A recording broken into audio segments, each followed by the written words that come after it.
बिस्मिल्लाहिर्रहमानिर्रहीम, अस्सलाम वालेकुम। एक्सप्रेस न्यूज़ की स्पेशल ट्रांसमिशन वर्ल्ड कप 2023 के हवाले से। और कल पाकिस्तानी क्रिकेट टीम अपना अगला मैच वर्ल्ड कप में बांग्लादेश के खिलाफ ईडन गार्डन्स कोलकाता में खेल रही है। पाकिस्तान का ये 7वां मैच है। 6 में से 4 मैचेस पाकिस्तानी टीम हार चुकी है और कल के मैच पर बहुत कुछ डिपेंड करता है। अगर कल खुदा न खास्ता पाकिस्तान हार जाता है तो पाकिस्तान का सफ़र जो है वो वर्ल्ड कप का ख़त्म हो जाएगा। लेकिन टेक्निकली अगर कल का मैच जीता है पाकिस्तान तो एक उम्मीद की मौहूम सी शमा रोशन होगी कि शायद पाकिस्तान चला जाए अपने बकिया दोनों मैचेस न्यूजीलैंड और इंग्लैंड को हराकर। लेकिन इस पर अभी और सूरत हाल वाज़ेह होगी, क्योंकि आज श्रीलंका ने जिस अंदाज से खेला है श्रीलंका आज अफ़गानिस्तान के ख़िलाफ़, और अफ़गानिस्तान ने जिस तरह श्रीलंका को 7 विकेटों से शिकस्त दी है, उससे अफ़गानिस्तान ने भी सेमीफाइनल खेलने के चांसेस को काफ़ी रोशन कर लिया है। अफ़गानिस्तान की टीम ने 69 रन से इंग्लैंड को हराया दिल्ली में, फिर उसके बाद पाकिस्तान को चेन्नई में 8 विकेटों से हराया और आज पुणे में अफ़गानिस्तान ने श्रीलंका की टीम को 7 विकेटों से शिकस्त दी। एक तरफ तो मैचेस क्रिकेट की सूरत हाल, दूसरी तरफ पाकिस्तान के शायकीन क्रिकेट, पाकिस्तान के साबिक टेस्ट क्रिकेटर्स, क्रिकेट एडमिनिस्ट्रेटर्स, सबकी नज़रें उस जानिब चली गई हैं कि जहां पाकिस्तान की कौमी सिलेक्शन कमेटी के चेयरमैन इंज़मामुल हक ने आज मुस्तैफ़ी होने का ऐलान किया। वो मिलने गए थे पीसीबी के चेयरमैन से, पीसीबी के चेयरमैन दफ्तर में मौजूद नहीं थे। आज वज़ीर आला पंजाब मोहसिन नकवी एक तकरीब थी जहां वज़ीर आज़म अनवारुल हक काकड़ आए हुए थे, तो इंज़मामुल हक ने आज इस्तीफ़ा दे दिया। और फिर अभी कुछ देर पहले जो साया कॉरपोरेशन है कि जिस पर एतराज़ किया था ज़का अशरफ ने, एक प्लांटेड इंटरव्यू था अगर मैं कहूँ तो भेजा ना होगा, तो उस साया कॉरपोरेशन ने आज एक वजाहत भी जारी की है। तो अब पाकिस्तान क्रिकेट बोर्ड ने 5 रुकनी कमेटी बना दी है और ये कमेटी जो है तहकीकात करेगी। लेकिन दिलचस्प बात ये, इस कमेटी को अपनी तहकीकात जो है पाकिस्तान क्रिकेट बोर्ड को 5 नवंबर से पहले देनी है, क्योंकि 5 नवंबर को ज़का अशरफ का टेन्योर ख़त्म हो रहा है। अब वो एक्सटेंशन मिलती है नहीं मिलती, बहुत सारे मामलात हैं। कई साबिक टेस्ट क्रिकेटर्स ये कह रहे हैं कि ये गलत हुआ, जो बाबर आजम का व्हाट्सएप मैसेज जो था वो टेलीविज़न पे चल गया, वो किसने लीक किया, कौन है उसका जिम्मेदार, पीसीबी का कोई आदमी है, कोई और बाहर का आदमी। बहुत सारी बातें हो रही हैं, इन तमाम चीज़ों पर डिस्कस करेंगे। आज के शो में हमारे साथ मौजूद हैं पाकिस्तान के फॉर्मर कैप्टन आमिर सुहेल और उनके साथ मौजूद है पाकिस्तान के साबिक टेस्ट फास्ट बॉलर मोहम्मद समी। लेकिन हम पाकिस्तान के मामलात को डिस्कस करने से पहले थोड़ा सा डिस्कस कर लेते हैं श्रीलंका और अफगानिस्तान के मैच को। अफगानिस्तान की टीम आमिर जिस तरह से परफॉर्म कर रही है, मैंने बताया 3 मैचेस जीत गई है और उम्मीद उनके लिए हो गई है कि अगर वो अपने बकिया मैचेस, उनका एक नेदरलैंड से है, एक ऑस्ट्रेलिया से है और एक न्यूजीलैंड से, अगर वो मैचेस जीत जाती है तो फिर क्या होगा? देखिए, अगर इनको कंडीशंस मिल गई, साउथ अफ्रीका से सॉरी तो चांस है चांस है। देखिए, जिस तरह आज सुबह हम लोग बात कर रहे थे कि श्रीलंका की टीम अगर 300 के करीब करती है तो अफगानिस्तान की जो प्लेयर्स है वो अपने कंफर्ट जोन से निकलेंगे। लेकिन जिस तरह ये छोटे टोटल चेज कर रहे हैं, जिस तहम्मुल का मुजाहरा कर रहे हैं, जिस प्रोफेशनल तरीके से ये अपने टोटल के ऊपर पहुंच रहे हैं, आप जितनी तारीफ करें वो कम है अफगानिस्तान की। देखिए, इनके पास वो वाला एक्सपीरियंस नहीं है, इनके पास वो वाला टैलेंट नहीं है, लेकिन they are getting the job done. और ये इस तरह आके बैटिंग कर रहे हैं, स्कोर चेज कर रहे हैं। अगेंस्ट पाकिस्तान भी देख लें और यहाँ पे भी देख लें, जैसे देवर एश्योर्ड कि यार तुम आराम से खेलना, तुम जीत जाओगे। देवर एश्योर्ड कि हम आराम से जीत जाएंगे। और देखिए, कप्तान ने इनके on the trout her match में परफॉर्मेंस दे रहे हैं। व्हेनेवर दे आर चेजिंग, कोई ना कोई कंट्रीब्यूशन वो कर रहे हैं।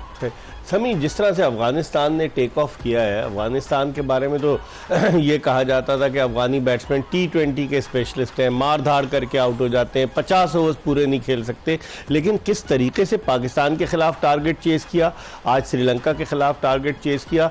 आप समझते हैं जो उनका कोच है जोनाथन ट्रॉट, वो खुद भी बड़ा टेक्निकली साउंड था, इंग्लैंड से खेला, साउथ अफ्रीका में पैदा हुआ, उसके आने से भी फ़र्क पड़ा है। मेरे ख्याल में माइंड सेट चेंज हुआ है अफगानी बैट्समैनों का, बहुत ज़्यादा फ़र्क पड़ा है। अगर आप पहले 2 मैच की बात करें वर्ल्ड कप की, तो देखें हमने डिस्कस किया था कि सोच रहे हैं ये खेलने का तरीका बदल लें, कोशिश करें विकेट पे स्टे करें और एरी फेरी शॉट ना करें, क्रिकेटिंग शॉट पे डिपेंड करें। और आप देखें कि पिछला मैच भी और आज के मैच भी दोनों टीमों ने लाइटली लिया। आखिर तक ये सोचते रहे कि हाँ ये कुछ चांसेस लेंगे या एरी फेरी शॉट मार के विकेट देंगे, लेकिन बड़े तहम्मुल से उन्होंने। अगर आप स्कोर कार्ड पर नज़र डालें कि अफगानिस्तान की जानिब से और अजमतुल्लाह उमर ज़ई आमिर जो रन नहीं स्कोर कर रहे थे, आज उन्होंने भी 73 नॉट आउट है और आउट भी किया। समी कैसे देखते हैं जो 3 मिस सेंचुरियां इनकी? जी हाँ, ज़बरदस्त खेल रहे हैं। पूरा मिडिल ऑर्डर आप बात करें तो अपर ऑर्डर इनका हैवी है और मोस्टली रन कर रहा है, लेकिन अब इनके आज पहली विकेट 0 पर गिरी जब जी हाँ। रहमानुल्लाह गुरबाज आउट हुए और उसके बाद भी इन्होंने स्कोर चेस जी, अब इनका मिडिल ऑर्डर भी आप देखें कि कंसिस्टेंटली रन करता आ रहा है। पिछले मैच में रन किए, आज रन किए। फिर आप जिस तरह से कॉन्फिडेंस देखें, आप पहले देखें स्पिनर पे रिलाई करते थे, अब ये कि टॉस जीत के चेसिंग पे भी जा रहे हैं, तो एकदम मुझे कॉन्फिडेंस आया, एक बिलीव आया टीम पे कि अब सिर्फ बॉलिंग नहीं, हम ओवरऑल एज अ टीम अच्छा कर रहे हैं। लेकिन स्पिनर की बात की समी ने, आज तो उनके फास्ट बॉलर फजलुल हक फारूकी जिनको पिछले मैच में ड्रॉप कर दिया गया था, आज नूर अहमद की जगह उनको खिलाया गया और उन्होंने आज जो है वो जबरदस्त बॉलिंग की, 4 विकेट ली। ये जो फास्ट बॉलर्स ने शुरू में तो आउट किया उन्होंने, 1 विकेट ली, ओपनर को आउट किया करुणा रत्ने को, लेकिन आपको क्रेडिट फिर भी स्पिनर्स को देना होगा कि इन्होंने प्रेशर रखा, रन्स लीक नहीं किए, जिसके बाद फास्ट बॉलर्स आए और जो श्रीलंकन बैट्समैन थे वो ये सोचे कि हम लोग इनके ऊपर अटैक करके ना, और उसी में आउट तो हुए। उसी में आउट हो गए, 4 आउट कर गए। लेकिन जो मुझे इंप्रूवमेंट नजर आई है, जो बात करने वाली है वो ये है कि पहले कुछ अर्सा पहले अफगानिस्तान की team was heavily reliant on Gurbaz runs करते थे, ये कहीं ना कहीं मैच बना लेते थे। जैसे गुरबाज जल्दी आउट होते थे ये बिल्कुल फ्लैट हो जाते थे। अब जो चीज नजर आ रही है कि गुरबाज आउट भी हो रहे हैं, लेकिन इनकी टीम में अब इतना कॉन्फिडेंस और हौसला आ गया है कि ये अब जो है गुरबाज आउट भी हो जाए, बाकी के प्लेयर जो है वो प्रेशर लेके अच्छा खेल के वो टीम को जितवा रहे हैं। लेकिन आज जो आउट दिया करुणा रत्ने का, जो DRS ने आउट दिखा, हो ही नहीं सकता, बहुत सारे उस पे हो ही नहीं कॉन्ट्रोवर्सीज आ सकता रही कि है। वो वाला गेंद जो है वो जाके स्टंप्स को- स्टंप्स को लग जाता। समी आप एज अ बॉलर क्या देखते हैं, जिस तरह की ये बॉलिंग की है फजलुल हक फारूकी ने? आप आमिर सही कह रहे हैं कि शुरू में तो पहली विकेट उन्होंने करुणा रत्ने की ली, लेकिन फिर उसके बाद स्पिनर्स जो प्रेशर डाल रहे थे उसका एडवांटेज फारूकी को मिल रहा था। मुजीब ने सिर्फ 10 ओवर में 38 के करीब रन दिए। फजलुल हक फारूकी की बॉलिंग के हवाले से क्या कहेंगे? देखें, बहुत ज़बरदस्त इंप्रूविंग फास्ट बॉलर हैं। अगर ये आप देखें आमिर, ये जो रिप्ले अब देखें गेंद DRS इम्पैक्ट किधर हो रहा है, टिप्पा कहां पे पड़ा हुआ है, आउटसाइड बिल्कुल, और ये एंगल जो है, ये गेंद को इसने लेग स्टंप से काफी बार लेके और जाना ऑफ था। स्टंप नजर आ रही है इनकी।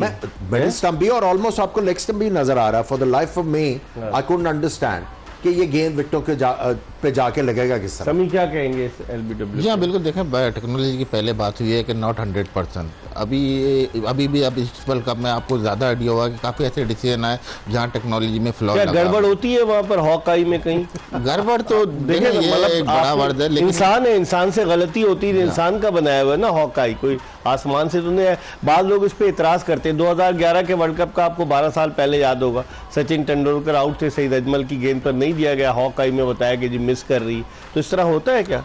देखो, इस तरह का तो पता नहीं, लेकिन ये कि आप फ्लॉज नज़र आने लगे हैं इस टेक्नोलॉजी में। अगर आप देखें, काफ़ी ज़्यादा डिसीजन जो है वो लग रहा है कि अपोजिट साइड पे जा रहे हैं, जिस पे लग रहा है नहीं आउट वो आउट हो रहा है। तो टेक्नोलॉजी को आपको फिर रिव्यू करना पड़ेगा, हो सकता है आपको अपग्रेड करना अंपायर्स कॉल को खत्म करना पड़ेगा, आप समझते हैं? जी, क्योंकि मेरे अगर ख्याल- अंपायर्स कॉल होती है, वो जरा सा टच भी कर रही है स्टंप को, वो नॉट आउट होता है। अगर अंपायर नॉट आउट देगा तो जी हाँ, ये क्या देखें, एम्पायर कॉल को फिर न्यूट्रल करना चाहिए अगर इस तरह का DRS कर रहे हैं, क्योंकि एम्पायर की ज़रा से की भी कॉल है, अगर लग रही है विकेट को तो लग रही है, ये फिर ये क्लिक हो रही है और ये दूसरी चीज़ें ना हो। और एक ही ये है कि आप रिव्यू सिस्टम आमिर आप इस पे क्या अपना इनपुट देंगे? देखिए, cricket is a game of angles.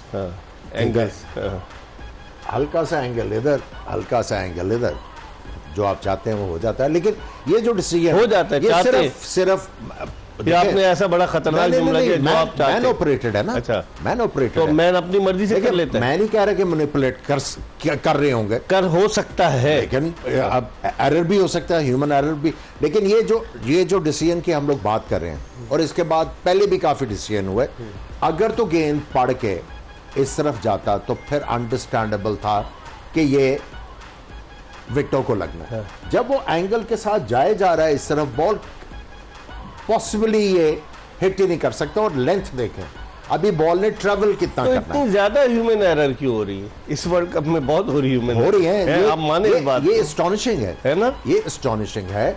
और देखें, अभी आपने जो कहा कि अंपायर्स कॉल, मैं ये नहीं कह रहा कि आपने अंपायर्स कॉल को बिल्कुल जो है खत्म कर वो देना है। बैक करना है। अंपायर्स ने अब डिसीजन करने हाँ।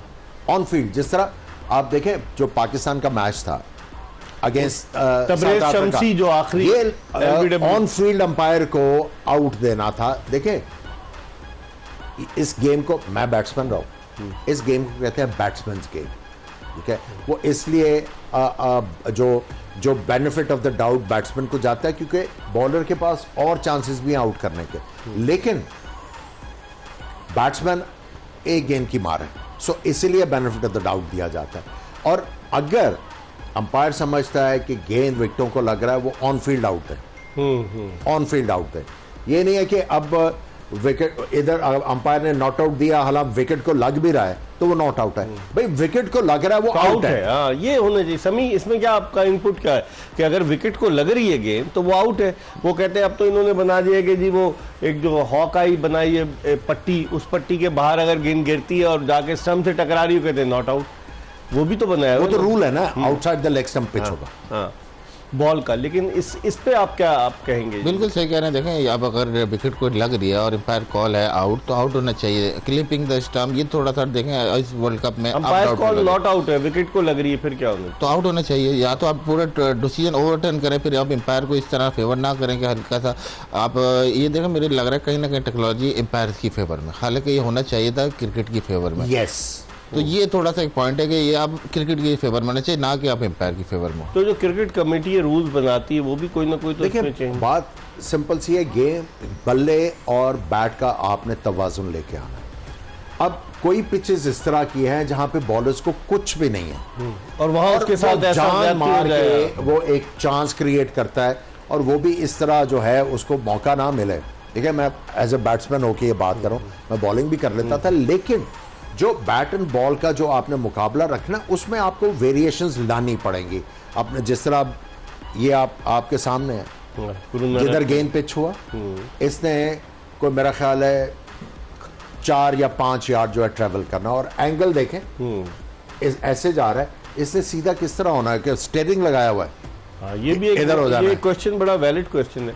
समी, अफगानिस्तान की अगर टीम को देखें, आप समझते हैं बकिया मैच, एक साउथ अफ्रीका से मैच है इनका, एक नीदरलैंड से मैच है, एक इनका ऑस्ट्रेलिया से मैच, तो ये कर सकते हैं कुछ गड़बड़? जी हाँ, और देखो बिनिंग ट्रॉट पे हैं, 3 मैच जीत के आए, बड़ी टीमों से जीता है, तो मोरल भी आप है।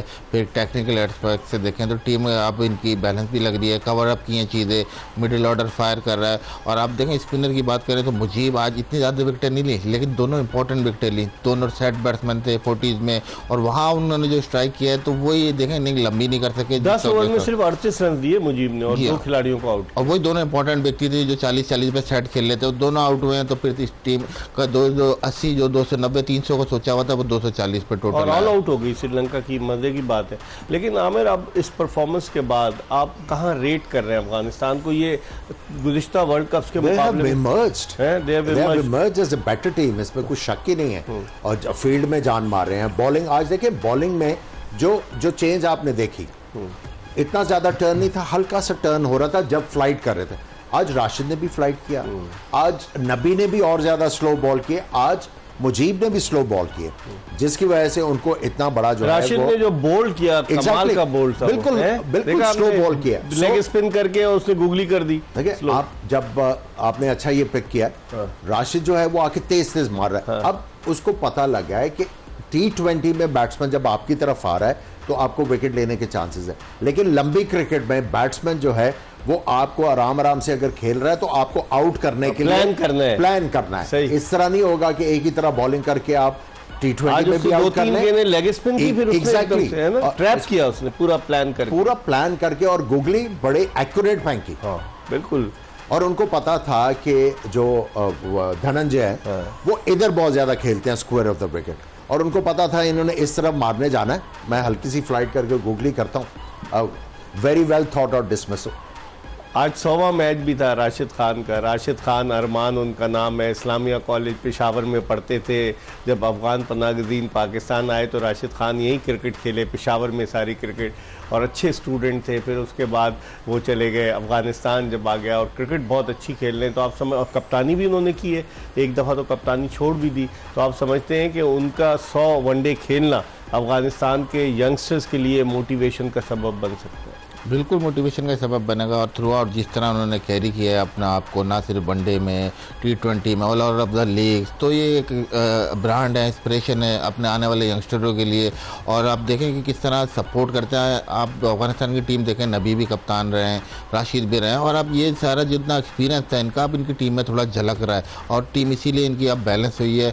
और अब राशिद खान ने भी रियलाइज़ किया, देखें पहले ये करते थे कि बहुत ज़्यादा कोशिश करते थे कि स्पिनर से आउट करें, 2-4 करें, अब इनकी टीम का थोड़ा बैलेंस लगा है तो थोड़ा सा कूल डाउन हुआ है। बॉलर्स भी आउट कर रहे हैं, तो अब इनकी बॉलिंग में निखार आना शुरू हुआ है। दोबारा से जो थोड़ा सा कोशिश कर रहे थे कि हर बॉल पे विकेट लें, अब थोड़ा प्लानिंग और आमिर अगर हम दोनों एस्पेक्ट में पेशेंस आ गई, बॉलिंग में भी और बैटिंग बैटिंग में, ये बड़ा बैटिंग वाला खास तौर से वो बड़ा इंपॉर्टेंट दोनों में पेशेंस आ गई, क्योंकि बॉलिंग में तो फिर भी वो कोई विकेट लेने का चांस होता है, बैटिंग में तो एक गेंद पर आपकी विकेट गई तो फिर गई। आपने जो क्वेश्चन किया ना, और समी ने भी उसका पूरा जवाब दे दिया, लेकिन मैं समझ रहा हूँ कि अगर इनको आउटराइट टर्निंग विकेट मिल गई तो ये तबाही मचा देंगे, ये कर सकते हैं। और देखें ऑस्ट्रेलिया की इस वक्त स्ट्रेंथ क्या है कि उनके ओपनर्स आके मार रहे हैं। जहाँ पे टर्न होगा, ये मुजीब बॉलिंग कर रहा होगा तो फंस सकती है, क्योंकि मिडिल ऑर्डर वो उनका वल्नरेबल ऑस्ट्रेलिया का भी जो है, और जिस तरह इन्होंने पाकिस्तान के बॉलर्स को भी खेला, और हम जो श्रीलंका के हम जो कथा कलामी राशिद की जो बात कर रहे थे कि राशिद ने किस तरीके से आउट किया है धनंजय डिसिल्वा को, आप देखेंगे उसने 3-4 उसने लेग स्पिन की और फिर एक उसने ढीला किया।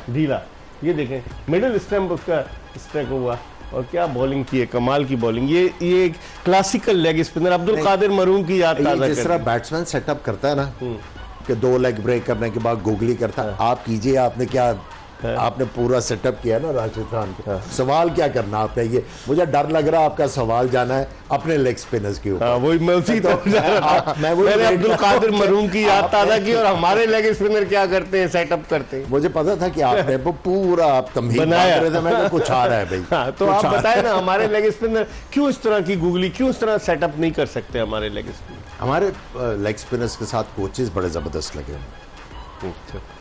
ये भी है, लेकिन सुनने में आ रहा था एक और कोच का इजाफा हो जाता है, स्पिन बॉलिंग कोच का।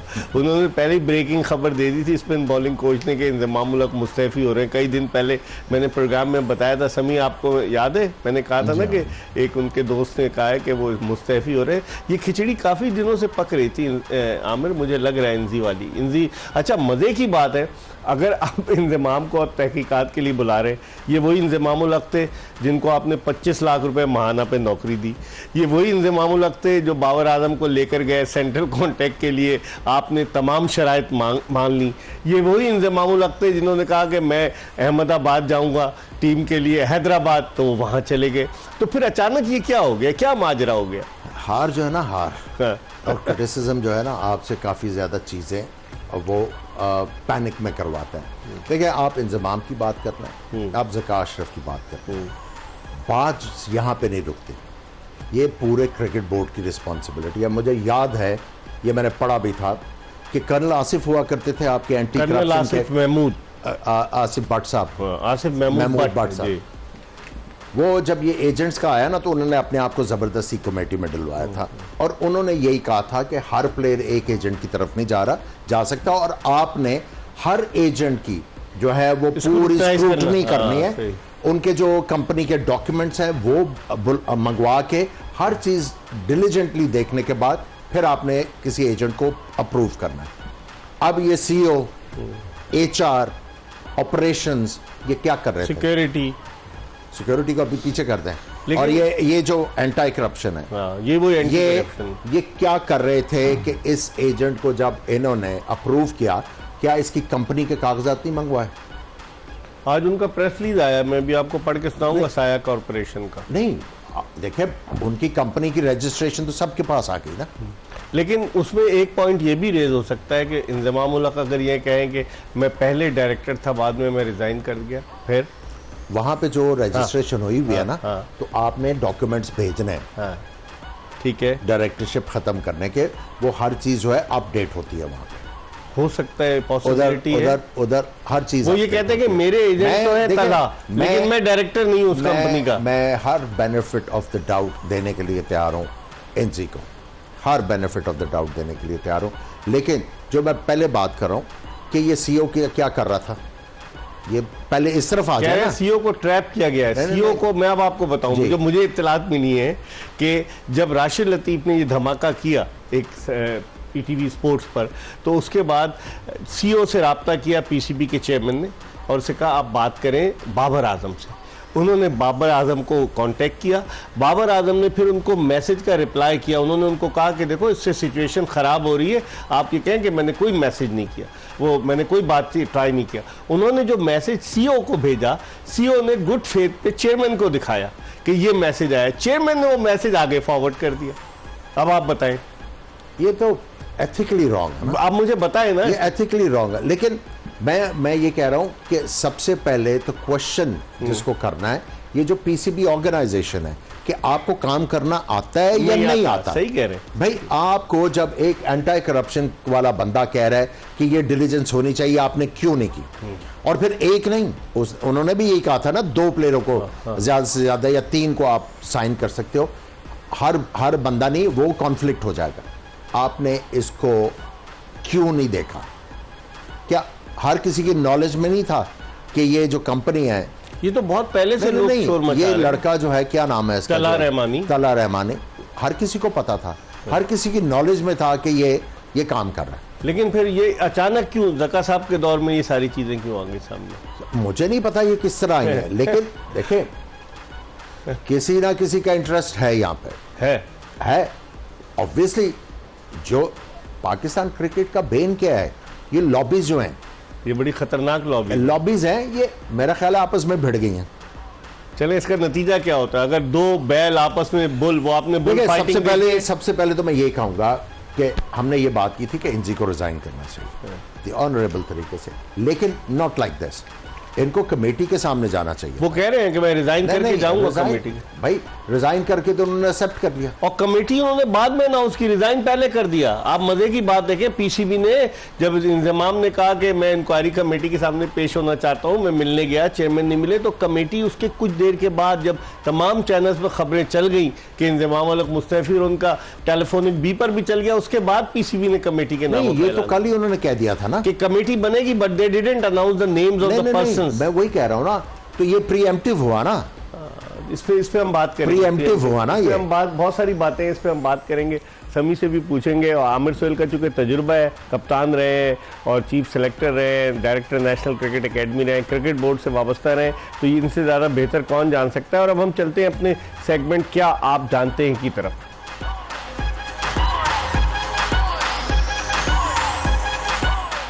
किस पाकिस्तानी बैट्समैन ने वनडे में, अब ये बल्लेबाज लिख रहे हैं, किस पाकिस्तानी बैट्समैन ने वनडे में एक इनिंग्स में सबसे ज़्यादा रन्स बनाए? फ़खर जमान, इमरान नज़ीर, सईद अनवर, बाबर आजम। आपने, मैं तो जवाब दे दूंगा, लेकिन आपने सोचना है कि किसने बनाए और पाकिस्तान से बाहर बने। और जब हम आखिर प्रोग्राम के आखिरी हिस्से में आएंगे तो उसका जवाब देंगे। एक ब्रेक के बाद आमिर सोहेल और मोहम्मद शमी के साथ दोबारा आपकी खिदमत में हाजिर होंगे। ब्रेक के बाद एक मरतबा फिर एक्सप्रेस न्यूज़ की स्पेशल ट्रांसमिशन में आपको खुश आमदीद कहते हैं। हमारे साथ आमिर सुहेल और मोहम्मद शमी मौजूद हैं। हम बात कर रहे थे पाकिस्तान क्रिकेट के गंभीर मामलात के हवाले से। शमी, आज एक और दिलचस्प बात आई कि हारून रशीद जो आपके चीफ सेलेक्टर थे, उन्होंने ज़का अशरफ के ख़िलाफ़ कानूनी चाराजोई का वो कहा है। उन्होंने कहा कि मैं एक बयान दिया, उन्होंने कहा मैं कभी नहीं बोलता, मुझे बहुत क्रिटिसिज्म होता है, लेकिन ज़का अशरफ ने ये कैसे कह दिया कि मैं चीफ सेलेक्टर था। उन इंटरव्यू में शायद वो स्लिप ऑफ टंग हो गया या कि वो चीफ सेलेक्टर थे हारून रशीद। क्या कहेंगे, आपके चीफ सेलेक्टर किसी से ज़्यादा वो महाजराई तो नहीं लेते थे मोल माशाल्लाह से? देखें जी, काफ़ी सारी चीज़ें हैं जो पाकिस्तान क्रिकेट में नहीं आ रही हैं और नहीं पता चल रही हैं। बाकी एक हारून रशीद खाली मेरे नहीं, पाकिस्तान के चीफ सेलेक्टर थे। आपके साथ भी काम ये काम मेरे साथ भी किया, तो पाकिस्तान के चीफ सेलेक्टर थे। तो आई डोंट नो कि किस तरह भी पाकिस्तान की क्रिकेट जा रही है। अभी आप देखें कि एक कंट्रोवर्सी आई है, उसके बाद एक के बाद एक। तो हम तो पाकिस्तान क्रिकेट कंट्रोवर्सी की जद में, हालांकि टीम अभी वर्ल्ड कप में और स्टिल हमारा चांस हो सकता है मैथमेटिकली। और लोग मजे लेते हैं वैसे। आपको पता है कि अगर हारून भाई ने ये बयान दिया है तो किधर से उनको कहा गया कि ये बयान देना? वो तो मैं अभी उस तरफ रूट की तरफ तो नहीं आया हूँ। लेकिन पीसीबी, मोहसिन भाई ने मुझे बताया था कि पीसीबी पाकिस्तान कंट्रोवर्शियल बोर्ड बन गया क्रिकेट बोर्ड के बजाय। सही है ये बात? देखिए, पाकिस्तान अगर आप जितनी पीसीबी और बीसीसीपी को कंपेयर करें, जब था ना board of control control for cricket in Pakistan. जब से ये कंट्रोल निकला है ना, आउट ऑफ कंट्रोल हो गए, सारा कुछ आउट ऑफ कंट्रोल है। लेकिन लोग कहते हैं कि 2013 में जब पहले बीसीसीपी चले, 1994 में बीसीसीपी जो था वो पीसीबी में कन्वर्ट हुआ, पाकिस्तान क्रिकेट बोर्ड। सैयद जुल्फ़िकार अली शाह बुखारी मरहूम उसके पहले चेयरमैन बने और आरिफ अब्बासी पहले सीईओ बने। फिर उसके बाद लोग कह रहे हैं कि जब से पाकिस्तान क्रिकेट बोर्ड में 2013 के बाद से ये सिलसिला शुरू हुआ कि पेट्रन पहले सदर मुमलिकत होते थे, जब से 1948 से मियाँ इफ्तिखार ममडोट के उससे, और जब से 2013 में सेठी साहब ने आकर पेट्रन नवाज शरीफ साहब को बनाया, उन्होंने रूल चेंज किया कि अब प्राइम मिनिस्टर जो है वो पेट्रन इन चीफ होगा क्रिकेट बोर्ड का। और उन्होंने ये वजाहत दी कि चूंकि वजीर आजम साहब एक फर्स्ट क्लास मैच खेले हुए हैं, उनको क्रिकेट से दिलचस्पी है, तो इसलिए उसके बाद से नहीं आप समझ, नवाज शरीफ आए, सेठी को लगाया उन्होंने, जब पीपल्स पार्टी की गवर्नमेंट आई एजाज भट्ट को लगाया, इमरान खान की गवर्नमेंट आई एहसान मानी रमीज राजा को लगाया, तो उसके बाद से आप समझते हैं अपॉइंटमेंट्स पॉलिटिकल बेसिस पे होना शुरू हुए। देखिए, जब आप प्रेसिडेंट ऑफ पाकिस्तान की बात करते हैं ना, वो न्यूट्रल होते हैं ना, कहते हैं।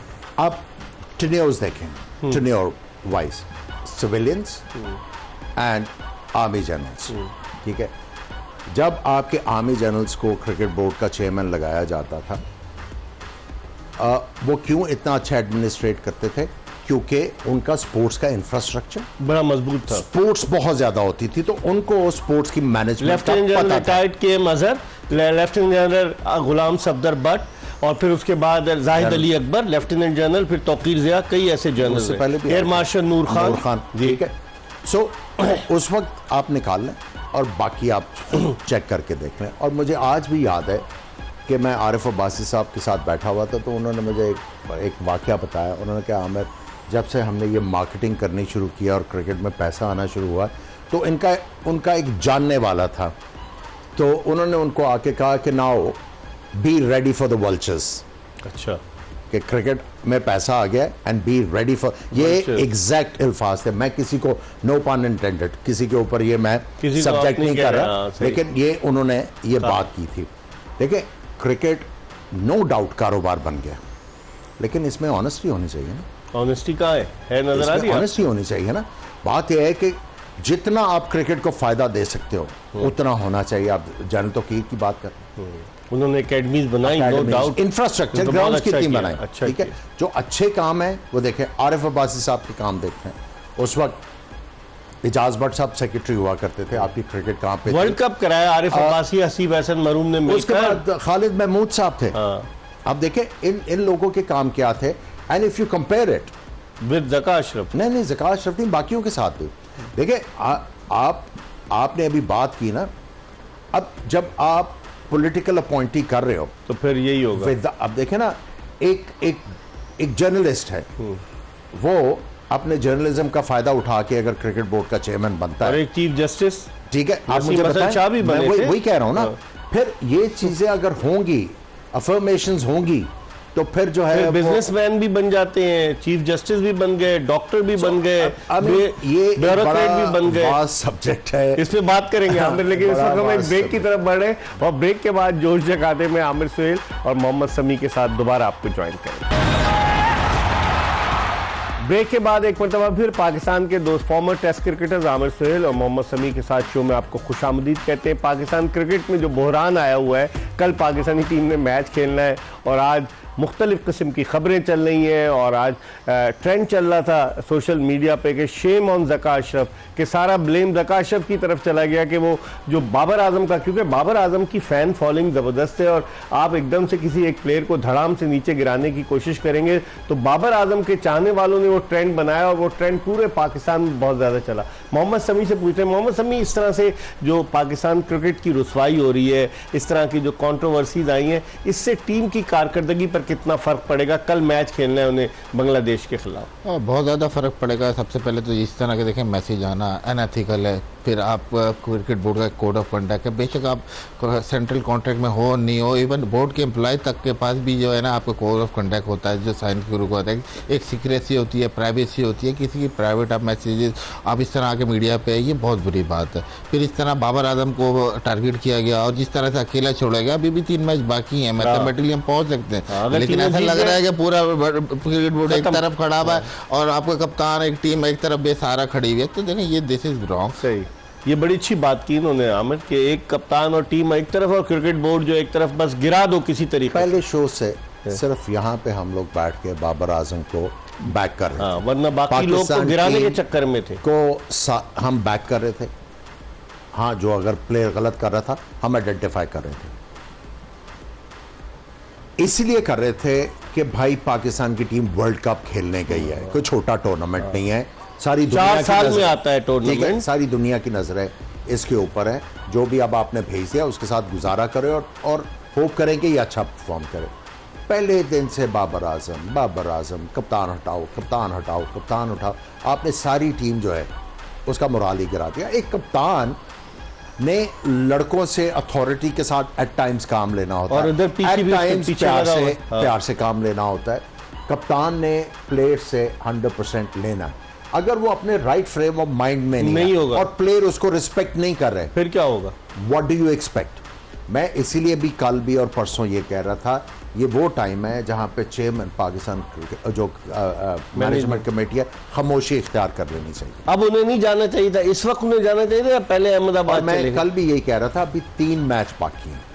आपने कहा था इनका टाइम खत्म हो रहा है, मैं कह रहा था 11 के बाद करो। ठीक है, आपने ये पॉइंट किया कि उनका तो टेन्योर खत्म हो रहा है। जो भी है, अगर आपका टेन्योर खत्म हो रहा है, leave it to the other one, बिल्कुल, जो आपको रिप्लेस करेगा। अगर आपको एक्सटेंशन मिल जाती है, आप आराम से तसल्ली से बैठ के हर चीज को सही तरह डिलीजेंस के साथ करके पाकिस्तान क्रिकेट को राइट, ताकि लोग आपको अच्छे नाम से याद रखें। एग्जैक्टली, आपने पैनिक होके कई महाज खोल लिए हमें, सारा मलबा जो आपने उधर कप्तान पे डाल दिया और महाज, विच इज रॉन्ग। और you actually played in the hand of that lobby जो इसको रिमूव करवाना चाह रही थी। देखें, बाबर आजम हमारा रिश्तेदार नहीं, सही, ठीक है, he might not be the best captain, लेकिन the timings are not correct, timing बिल्कुल गलत थी। आपने कप्तान का जो एक साइकोलॉजिकल एज होता है वो खत्म कर दिया आपने। ये जो मीडिया के ऊपर क्रिटिसिज्म, उसके बाद व्हाट्सएप मैसेज लीक होना, आप मुझे बताएं ये कहाँ दुनिया में कहीं नहीं होता, ये सिर्फ पाकिस्तान में होता है समी दुनिया अच्छा में। एक सेकंड, चले मान लिया कि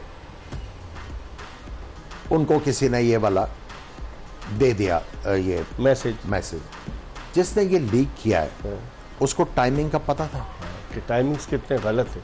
आई मीन, अब आप आपका चेयरमैन इंटरव्यू में कह रहा है कि मेरे पास मैसेज है, तो फिर चेयरमैन की तरफ से ही गया होगा ना, मैसेज लीक हुआ होगा। सो मैं टाइमिंग की बात कर रहा हूं, उधर से लीक हुआ और लीक जब हुआ अगले ने भी दिखा दिया, एक और कंट्रोवर्सी क्रिएट हो गई, जिस पे बड़ी अभी वर्ल्ड कप खत्म नहीं हुआ, अभी वर्ल्ड कप नहीं खत्म हुआ।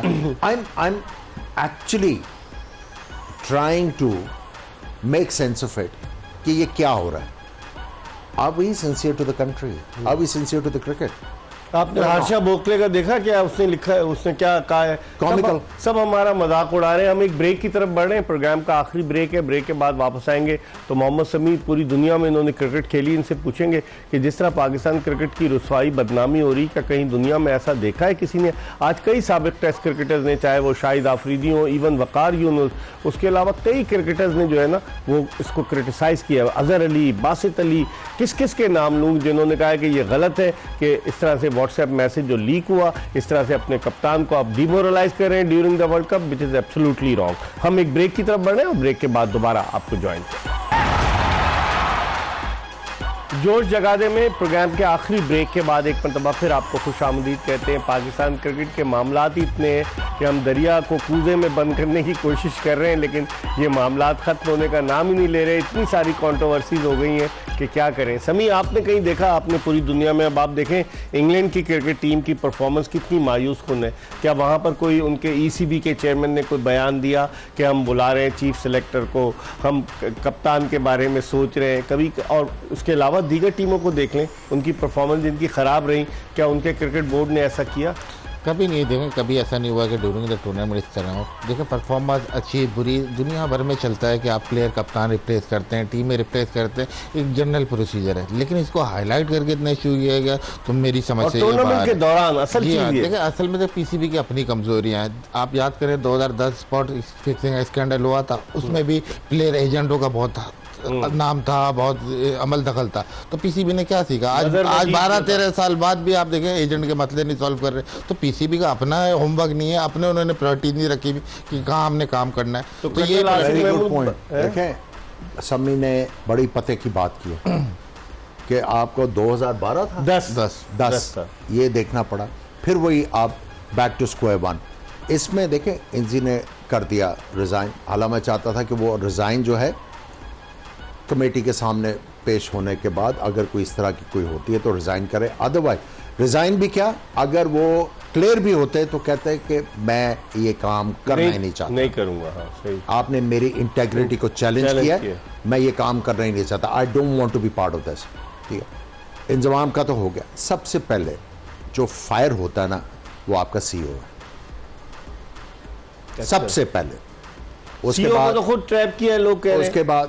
उसके बाद जो बारी आती है जो एंटी करप्शन का है, HR, ये सब ने, और आपका लीगल जो है डिपार्टमेंट, और ये आपके CEO लीगल डिपार्टमेंट में थे ना पहले, वकील हैं बाय द वे, बैरिस्टर है, इंग्लैंड से करके आए हैं। सो इन्होंने हर चीज़ जो है प्रिम एंड प्रॉपर करनी थी। लेकिन एक बात मैं कता, लोग आज जो बातें कर रहे थे कि वो कह रहे हैं उनको ट्रैप किया गया। किनको? CEO को, कि CEO से मैसेज लिया गया और मैसेज आगे फॉरवर्ड कर दिया गया, तो CEO का क्या कसूर है? नहीं, हम बात करें दूसरे इशू की। अच्छा, हम ये इस इशू की बात नहीं कर रहे कि आप मैनेजमेंट की बात कर रहे जो हैं। मैसेज जो गया, मैं ये जो कर्नल आसिफ साहब ने जब ये कहा था कि आपने डिलीजेंस करनी है, आपने डॉक्यूमेंट्स लेके, एक कंपनी जब तक आप सेटिस्फाई नहीं होगे आपने उसको एक्रीडेट नहीं करना, आपने ये किया, तो ये किसका जॉब था? Legal, CEO, HR। इन्होंने क्या डिलीजेंस की? नहीं हुआ। इनकी वजह से आपको जो है अब ये हजीमत उठानी पड़ रही है। ठीक है, तो इस पर अब देखते हैं, कल हम इस पर मजीद बात करेंगे कि और क्या होता है, प्रोग्रेस देखेंगे। लेकिन जो सवाल हमने आपसे किया था उसका जवाब हम आपको बता देते हैं। सवाल क्या था, क्या आप जानते हैं? मैं सवाल था कि वनडे क्रिकेट में किस पाकिस्तानी बैट्समैन ने एक इनिंग में सबसे ज़्यादा रन बनाए? एक ही पाकिस्तानी बैट्समैन ने डबल सेंचुरी स्कोर की थी, फ़खर जमान, और फ़खर जमान ने सबसे ज़्यादा एक इनिंग में रन बनाए, और जिम्बाब्वे के ख़िलाफ़ फ़खर जमान ने ये कारनामा सर अंजाम दिया था। इसके साथ ही जोश जगा दे की ये एपिसोड अपने अख्तिताम को पहुंची। कल पाकिस्तान का मैच बांग्लादेश से ईडन गार्डन्स कोलकाता में बांग्लादेश को नेदरलैंड ने हराया है। पाकिस्तान का मोराल अप होना चाहिए, लेकिन जो मसाइल हैं पाकिस्तान क्रिकेट के, क्या वो पाकिस्तानी टीम पर असरअंदाज होंगे? कल इसका अंदाज़ा होगा। मिर्ज़ा इकबाल बेग, आमिर सुहेल, मोहम्मद समी और एक्सप्रेस न्यूज़ की पूरी प्रोडक्शन टीम को इजाज़त दीजिए। अल्लाह हाफिज़।